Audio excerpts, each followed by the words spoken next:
There's a nursing home in Düsseldorf, Germany that built a bus stop. A real bench, a real sign, the exact green and yellow of the city's actual bus stops. Except no bus was ever meant to come or go. And the reason they built it might be the single best reason I know about solving a problem you've been stuck on for years. Here's the problem they were trying to solve. Every Alzheimer's care facility in the world faces some version of the same issue.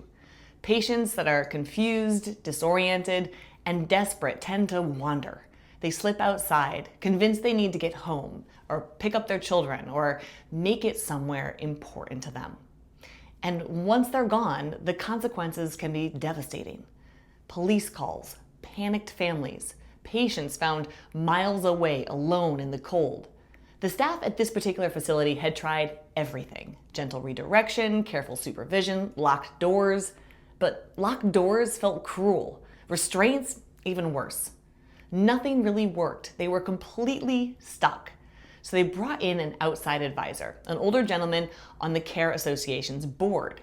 He listened, he walked the grounds, and he came back with an idea so strange that the director actually laughed out loud when he heard it.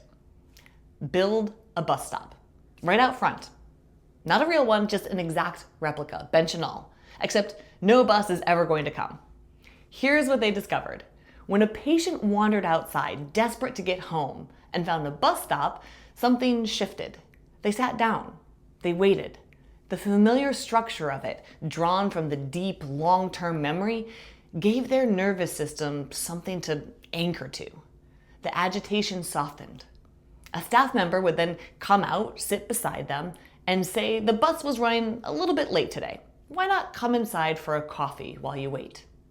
5 minutes later, the patient had completely forgotten that they'd wanted to leave to begin with. That bus stop spread to facilities across Germany and then across Europe. Here's what I want you to notice. The staff had been staring at this problem for years. Smart, dedicated, caring people. And every solution that they reached for lived inside the same frame. How do we stop patients from leaving? Locks, sedation, restraint. Every answer was a variation on the same threat-focused question. It took someone stepping back far enough to ask something completely different. What does this person actually need in this moment? They needed to feel like they were moving toward home. And that was it. And once someone could see that, the solution was so simple, it made the director laugh. The answer was never hidden. It was simply invisible because nobody was looking at the right level.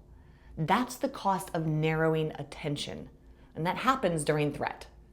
It doesn't just happen in nursing homes, it happens in boardrooms, in sales conversations, in strategy meetings, where everyone is so locked onto the threat directly in front of them that they can't see the entirely different question that would change everything. So here's what I want you to sit with this week. What's the bus stop that you need to build?